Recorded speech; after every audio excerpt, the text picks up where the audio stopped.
All these people in California are robbing in a free-for-all frenzy because Prop 47 was passed in the United States, in states like California, where if someone robs any merchandise under $950, then it's not a felony anymore. Prior to Prop 47, theft of property valued at $950 or less was generally charged as a misdemeanor.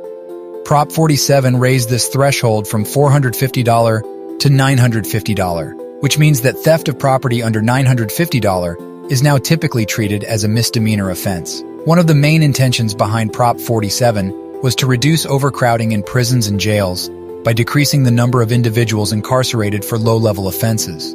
By reclassifying certain offenses as misdemeanors, the law aimed to divert offenders from long prison sentences and provide more focus on rehabilitation. But some people argue this has become a free pass with no consequences for theft, and crime is at an all-time high.